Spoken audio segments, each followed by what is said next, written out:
جنت ابھی بہت چھوٹی سی تھی جب ایک دن اس کے باپ نے نشے کی حالت میں نسیمہ کو پیٹتے اسے طلاق دے دی تھی، جس کے بعد وہ اجڑی بکھری عورت اپنی معصوم بیٹی کو لیے میکے کی دہلیز پر آن بیٹھی تھی۔ مگر ہمیشہ بیٹیوں کا وجود طلاق کے بعد گھر والوں کو بوجھ ہی لگتا ہے۔ نسیمہ کے ساتھ بھی یہی کیا گیا تھا، جس کے بھائی بھابھیوں نے اپنی جان چھڑوانے کے لیے اس کی شادی منیر سے بھی زیادہ اوباش انسان ندیم خان سے کروا دی تھی، جو منیر سے بھی زیادہ بری طریقے سے نسیمہ کے ساتھ پیش آتا تھا۔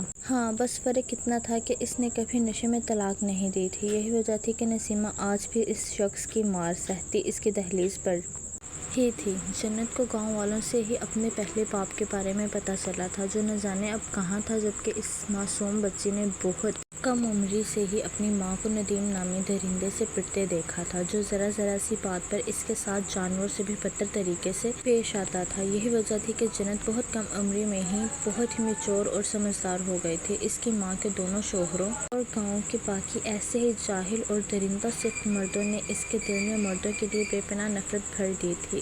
اس کا بس نہیں چلتا تھا دنیا سے مردوں کا بالکل خاتمہ کر دے، ان تمام مردوں کے ہاتھ کاٹ دے جو عورتوں پر ہاتھ اٹھا کر نہ جانے کون سی مردانگی کا عزم ظاہر کرتے تھے۔ وہ پڑھ لکھ کر اتنی مضبوط بننا چاہتی تھی کہ گاؤں کی عورتوں میں اپنے حقوق کے حوالے سے شعور پیدا کر کہ انہیں اس جہنم بھری زندگی سے نکال سکے، جس میں آج تک اپنی زندگی میں کوئی خوشی نہیں دیکھی تھی، جس کے لیے اس درندہ صفت بے رحم شوہر اس کا مجازی خدا تھا، جس شوہر کے نزدیک اس کی حیثیت پیروں کی جوتی کے برابر بھی نہیں تھی۔ اس کی ماں نے ہمیشہ اس کی خواہش کو اہمیت دی تھی، کبھی اپنے شوہر سے کچھ نہ چھپانے والی اپنی لاڈلی بیٹی کی خاطر اس سے جنت کی تعلیم حاصل کرنے والی بات چھپا گئی تھی۔ ویسے بھی ندیم خان جنت سے تھوڑا دبتا تھا۔ ندیم خان نے ایک بار جنت پر ہاتھ اٹھانا چاہا تھا، جس کے جواب میں جنت نے اسے پورے گاؤں میں اس کو ایسے ذلیل کیا تھا، اس کی معشوقہ کے گھر جا کر اس کے سارے کچھے چٹے کھول دیے تھے، جس پر ندیم خان کو پورے گاؤں والوں کی طرف سے بہت بے عزت کیا گیا تھا۔ اس کے بعد سے ندیم جنت سے تو دبتا ہی تھا اور اس کے سامنے نسیمہ پر بھی ہاتھ نہیں اٹھاتا تھا۔ ہاں، جب وہ گھر نہیں ہوتی تھی تو اس دوران وہ نسیمہ پر ہاتھ ضرور اٹھاتا تھا، جو بات نسیمہ جنت سے چھپاتی آ رہی تھی۔ نسیمہ چاہتی تھی کہ جنت کو کوئی ایسا جیون ساتھی مل جائے جو جنت کے خواب پورے کرے، اس کا ہمیشہ ساتھ دے اور اسے ان ظالم اور جابر لوگوں کے شر سے بچا سکے۔ مگر وہ جانتی تھی ایسے انسان کی صرف خواہش ہی کی جا سکتی تھی۔ اس گاؤں میں ایسا کوئی انسان تھا ہی نہیں جو چوہدری پلاد سے ٹکر لے سکے یا پھر عورت کو پڑھا لکھا کر اس کے اصل مقام پر آنے دے۔ نسیمہ کو اس بات کا تو اندازہ ہی نہیں تھا کہ جنت اپنے نرم دل اور ہمدرد نیچر کے باعث اپنی دوست مصباح کو بچاتے اتنی بڑی مصیبت اپنے سر لے لے گی۔ چوہدری نے بلایا تھا مجھے آج اپنے ڈیرے پر۔ جنت ندیم کو دیکھ کر روم سے نکل ہی رہی تھی جب اس کی بات نے جنت کے قدم زمین میں ہی جکڑ لیے تھے۔ وہ آگے بڑھ ہی نہیں پائی تھی۔ نسیمہ نے بھی خوفزدہ نگاہوں سے ندیم کی جانب دیکھا تھا۔ ان دونوں ماں بیٹی کو ندیم سے کچھ اچھے کی امید نہیں تھی۔ ندیم ویسے ہی جنت سے جان چھڑوانا چاہتا تھا۔ جنت نے گاؤں والوں کے سامنے اس کی جو بدنامی کروائی تھی، وہ اس کا بدلہ لینا چاہتا تھا، جس کا اس سے اچھا موقع کوئی اور نہیں ہو سکتا تھا۔ چوہدری پلاج نے مجھ سے تمہاری بیٹی کا ہاتھ مانگا ہے۔ چوہدری کا کہنا ہے کہ اس کی مرضی پر ہی شادی ہوگی، اپنی بیٹی کو اس نکاح کے لیے راضی کرو۔ چوہدری صاحب نے پہلی بار مجھ سے کچھ مانگا ہے، میں انہیں ناراض نہیں کرنا چاہتا۔ ویسے بھی بہت خوش قسمت ہے تمہاری بیٹی، جو چوہدری پلاج نے اس طرح عزت سے بلا کر اس کا رشتہ مانگا ہے۔ اس کی حویلی میں ملکہ بن کر رہے گی، اس کی اوقات سے زیادہ مل رہا ہے اسے۔ بغیر کوئی تماشا کیے اپنی بیٹی کو مناؤ اس شادی کے لیے، ورنہ اچھا نہیں ہوگا۔ ندیم خان آخر میں دھمکی آمیز انداز میں نسیمہ کی جانب دیکھتا اپنی جانب سے اٹھا تھا۔ اپنی ماں کی زندگی عزیز ہے تو اس شادی کے لیے حامی بھر دو، ورنہ ساری زندگی ماں کی صورت کو ترس جاؤ گی۔ جنت پر ایک تمسخرانہ نگاہ ڈالتا روم سے نکل گیا تھا۔ جس بات کا ڈر تھا وہی ہوا۔ اب کیا کریں گے ہم؟ اس شخص سے تو یہی امید تھی مجھے، ضرور پیسے کھا کر آیا ہے چوہدریوں سے، اب یہ ہر حال میں تمہیں اس شادی کے لیے مجبور کر دے گا۔ نسیمہ بیگم پتھر بنی جنت کو افسوس بھری نگاہوں سے دیکھتی اپنا سر پکڑ کر رہ گئی تھی۔ شہر کے سب سے مہنگے ہوٹل میں منگنی کا فنکشن بہت ہی بڑے پیمانے پر ارینج کیا گیا تھا۔ شہر کے تمام امیر اور معزز لوگوں کو مدعو کیا گیا تھا۔ ہوتا بھی کیوں نہ، جس شخص کی منگنی تھی اس کی ٹھاٹ باٹ شہزادوں سے کم نہیں تھی۔ بہت بڑی سیاسی جماعت کا سربراہ اور اربوں کی جائیداد کا اکلوتا وارث تھا۔ وہ بنا کچھ کیے ساری عمر بیٹھ کر عیش کی زندگی گزار سکتا تھا۔ اذہان مصطفیٰ افندی کے دادا مصطفیٰ افندی، جن کی 5 سال پہلے ایک روڈ ایکسیڈنٹ میں ڈیتھ ہوئی تھی، وہ اپنی وصیت میں اپنی ساری دولت و جائیداد اپنے بیٹے عثمان افندی کے بجائے اپنے پوتے اذہان مصطفیٰ افندی کے نام کر گئے تھے۔ ان کی وصیت میں لکھا تھا کہ وہ اپنی ملکیت سے اپنے بیٹے عثمان افندی کو بالکل آگ کرتے ہیں۔ ان کی ہر شے کا حقدار صرف ان کا پوتا اذہان مصطفیٰ افندی ہی تھا۔ وہ ایک بہت ہی کامیاب پارٹی کے سربراہ تھے، جس کی باغ دوڑ ان کے بعد ان کے بیٹے کے ہاتھ میں جانی تھی، مگر وہ یہاں بھی اپنی وصیت میں اپنا پارٹی چیئرمین اذہان کو بنا گئے تھے۔ اذہان کو سیاست میں کوئی انٹرسٹ نہیں تھا، مگر وہ صرف اپنے عزیزہ جان دادا جان کی خواہش کا احترام کرتے ان کی پارٹی کی سربراہی سنبھال گیا تھا۔ پارٹی جوائن کرنے کے بعد اسے اپنے اس عمل کی اہمیت کا اندازہ ہوا تھا، جہاں اس کے دادا کے جاگتے ہی ہر پیمانے پر کرپشن شروع ہو چکی تھی، جسے سنبھالنا اس کے بابا عثمان افندی کے بس کی بات نہیں تھی۔ یہ کام اذہان افندی ہی کر سکتا تھا، جو دبنگ فیصلے لینے کا عادی تھا، جو نہ تو کسی سے خوف کھاتا تھا اور نہ ہی اسے اپنی زندگی میں کسی کی کوئی پرواہ تھی۔ اس کی کوئی کمزوری نہیں تھی، وہ زندگی کو بالکل ٹائم پاس کی طرح گزار رہا تھا۔ اپنے دادا کے جانے کے بعد اس کے لیے یہ زندگی بالکل بے معنی ہو گئی تھی۔ اس نے کبھی اپنے دشمنوں کو بھی زیادہ اہمیت نہیں دی تھی، اور شاید یہی وہ اپنی زندگی کی سب سے بڑی غلطی کر رہا تھا۔ اس نے کبھی اس بات پر غور ہی نہیں کیا تھا کہ اس کے بابا اور چاچو کے ہوتے ہوئے اس کے دادا نے سب کچھ اس کے نام کیوں کر دیا تھا۔ آخر کیا وجہ تھی کہ انہوں نے وصیت میں پارٹی تک کے حوالے سے سارے اختیارات اذہان کو سونپے تھے۔ اذہان مصطفیٰ افندی نہیں جانتا تھا کہ ان سب باتوں پر غور نہ کر کے وہ کتنا غلط کر رہا تھا۔ عثمان افندی، تمہارا بیٹا آیا نہیں ابھی تک؟ اس نے پھر سے کوئی مذاق کر کے ہم سب کو یہاں ذلیل ہونے تو نہیں بھیج دیا؟ ویسے بھی اس کے لیے اس کی زندگی کسی مذاق سے کم تو ہے نہیں۔ بہروز افندی اپنے بڑے بھائی کے پاس آتے طنزیہ لہجے میں بولے تھے۔ وہ سب ایک ہی گھر میں رہتے تھے، جو اب اذہان مصطفیٰ افندی کے نام تھا۔ ان کے باپ نے ان سب کو اذہان کا غلام بنا کر رکھ دیا تھا۔ کہہ تو رہا تھا آئے گا، اپنی بات سے پلٹنے والا ہے تو نہیں، مگر کچھ کہہ بھی نہیں سکتا میں اس کے بارے میں۔ عثمان افندی نے بھی شدید بے بسی کا اظہار کیا تھا۔ اگر تمہارے بیٹے نے تیری بھانجی کا دل توڑا تو میں اسے معاف نہیں کروں گی، حسنہ بیگم نے عثمان افندی کی جانب دیکھتے کافی زہریلے لہجے میں کہا تھا۔ تم کہہ تو ایسے رہی ہو جیسے میرا بیٹا میری ہر بات مانتا ہے۔ فی الحال ہم اس کے آگے بے بس اور لاچار ہیں۔ وہ کھڑے کھڑے ہمیں بے گھر کر سکتا ہے۔ کوئی ایسی ویسی بات مت کرنا تم لوگ اس کے سامنے۔ بہت مشکل سے اس منگنی کے لیے تیار ہوا ہے، اس کا مزاج بدلتے زیادہ وقت نہیں لگتا۔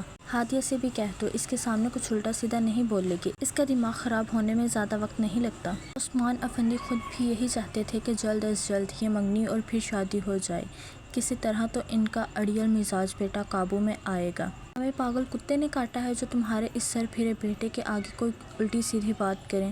ایک بات کی 10 سناتا ہے۔ غرور اور تکبر کوٹ کوٹ کر بھرا ہے، حسنہ بیگم چلے کٹے انداز میں بولی تھیں، جب اسی لمحے ان سب کی نظریں انٹرس کی جانب اٹھی تھیں۔ جہاں سے اذہان مصطفیٰ افندی اپنے فل پروٹوکول کے ساتھ اندر داخل ہوتا، وہاں موجود حسیناؤں کی سانسیں روک گیا تھا۔ سب کی نگاہیں اس کی سحر انگیز شخصیت پر جم سی گئی تھیں۔ لمبا چوڑا مضبوط سراپا بلیک 3 پیس سوٹ میں ملبوس، قیمتی گھڑی پہنے، اپنے کوٹ کے بٹن بند کرتا وہ مصروف سے انداز میں چل کر اندر آ رہا تھا۔ اس کے پیچھے 4 گارڈز موجود تھے، جو اس کے اشارے پر وہاں ایک جانب کھڑے ہو گئے تھے۔ کیا شاندار انٹری ہے تمہارے ہیرو کی، کیسا شاندار بندہ ملا ہے تمہیں، ذرا سنبھال کر رکھنا، سب لڑکیوں کی نظر اسی مغرور شہزادے پر ہے۔ ہادیہ کے ساتھ کھڑی اس کی فرینڈ نے اسے وارن کیا تھا، وہ صرف میرا ہے، میرے وار سے بچ پائے گا تو کہیں اور دیکھنے کے قابل رہے گا۔ تم اپنی دوست کو بہت زیادہ انڈر ایسٹیمیٹ کر رہی ہو۔ ہادیہ تبریز کے حسن کے وار سے آج تک کوئی نہیں بچ پایا، پھر یہ شخص کس کھیت کی مولی ہے؟ ہادیہ ایک جانب کھڑے عقیل کو آنکھ مارتی اذہان کی جانب بڑھ گئی تھی۔ اذہان مصطفیٰ افندی کو یونیورسٹی کے بے وقوف دل پھینک لڑکوں کی طرح سمجھ رہی ہے، بے وقوف لڑکی ہے۔ اس کے اس اوور کانفیڈنس پر اس کی دوست تعصب بھرے انداز میں سر ہلا کر رہ گئی تھی۔ میں جانتی تھی تم ضرور آؤ گے، جیسے میں تمہارے بغیر نہیں رہ سکتی ویسے ہی تم بھی میرے بغیر نہیں رہ سکتے۔ ہادیہ اذہان کے قریب آتے اس کے گلے میں باہیں ڈالتی اس کے گال پر اپنے لب رکھ گئی تھی، جس کے جواب میں اذہان اسے دیکھ کر بس مسکرا دیا تھا۔ اس مسکراہٹ کے پیچھے کیا چھپا تھا ہادیہ نہیں سمجھ پائی تھی۔ ہمیشہ کی طرح ڈیشنگ لگ رہے ہو، یہاں موجود تمام لڑکیوں کی سانسیں رک چکی ہیں۔ تمہاری ایک جھلک دیکھ لو سب کی حالت کیسے دیکھ رہی ہیں تمہیں۔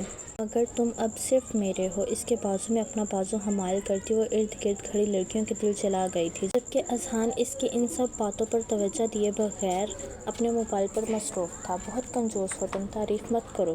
اتنا تو بتا دو کیسی لگ رہی ہوں میں۔ ہادیہ اس کے یوں ہی اگنور کرنے پر اندر ہی اندر سے چھوٹی بظاہر اپنے لہجے کو شیریں رکھتے بولی تھی۔ اذہان مصطفیٰ افندی جو ہر طرح سے پرفیکٹ تھا، ہادیہ کو بس اس کی یہی بات بری لگتی تھی کہ وہ اپنے علاوہ کسی کو اہمیت نہیں دیتا تھا۔ لڑکیوں کے ساتھ تو وہ ایسے بہیو کرتا تھا جیسے وہ کوئی بہت ہی فضول سی شے ہو، جن پر ذرا سی توجہ دینا اس کی شان کے خلاف ہوگا۔ اس شخص کے ساتھ گزارا کرنا بہت مشکل کام تھا۔ اس کے ساتھ رہ کر آپ کو اپنی انا اور عزت نفس پوری طرح سے مارنی پڑتی تھی، جس کو فرق ہی نہیں پڑتا تھا کہ اس کے ساتھ کوئی ہے یا نہیں۔ ہادیہ کی بات پر اذہان نے موبائل سے نگاہیں ہٹا کر اس کی جانب دیکھا تھا۔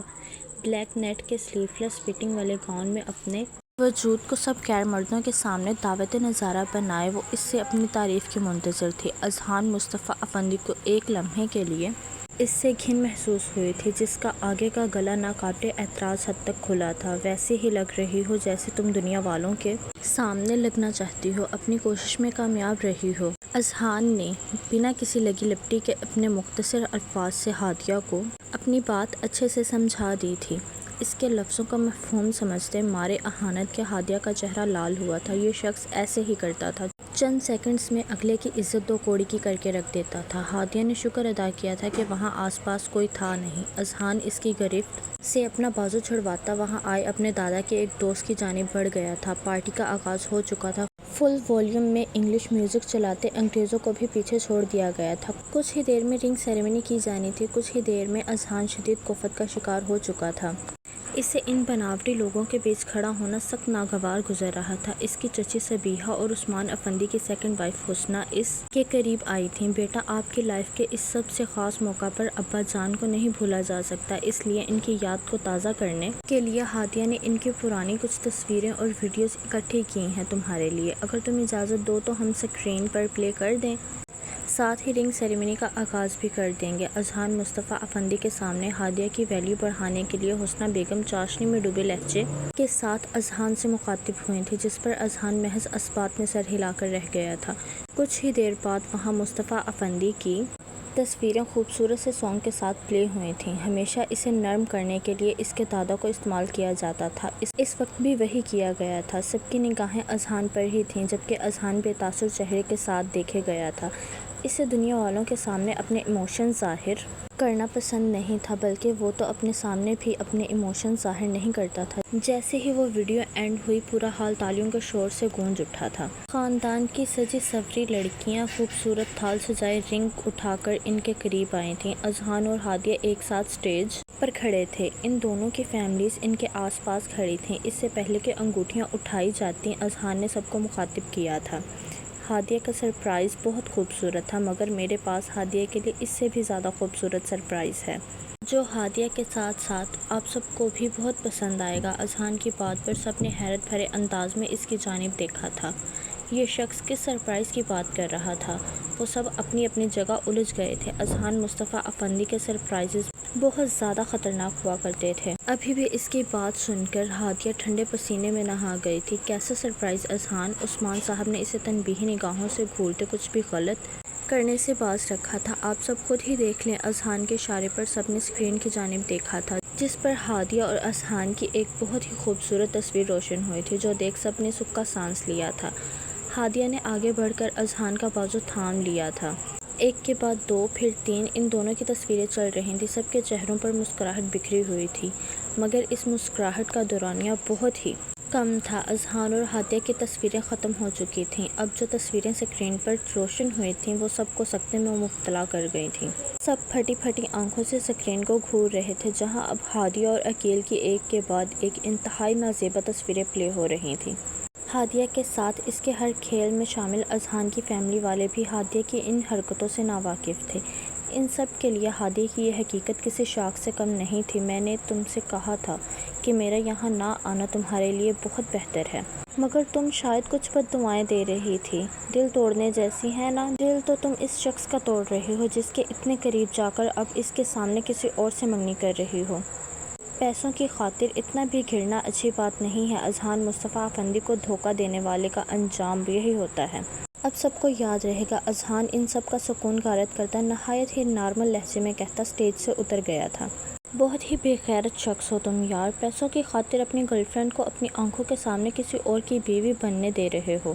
اذہان جاتے جاتے ہادیہ کے کزن عقیل کو بے عزت کرنے سے باز نہیں آیا تھا۔ وہ جس شان اور پروٹوکول کے ساتھ وہاں آیا تھا ویسے ہی نکل گیا تھا۔ اس کی صورت دیکھ کر لگ رہا تھا کہ وہ یہاں بس تھوڑی سی انجوائمنٹ کے لیے آیا تھا، جبکہ باقی سب اپنی عزت کا یوں فالودہ کیے جانے پر اس کے مزید دشمن بنے تھے۔ ہماری عزت دو کوڑی کی کر کے رکھ دی ہے تمہارے بیٹے نے، چھوڑوں گی نہیں میں اب اسے۔ حسنہ بیگم ہمیشہ کی طرح عثمان افندی پر چلاتی اپنی بہن اور بھائی کے ساتھ وہاں سے نکل گئی تھیں، جبکہ عثمان صاحب اس لمحے کو کوسنے لگے تھے جب انہوں نے اذہان کو اس منگنی کے لیے راضی کیا تھا۔ وہ بھلا سوچ بھی کیسے سکتے تھے کہ وہ اتنی آسانی سے ان کی کوئی بات مان جائے گا۔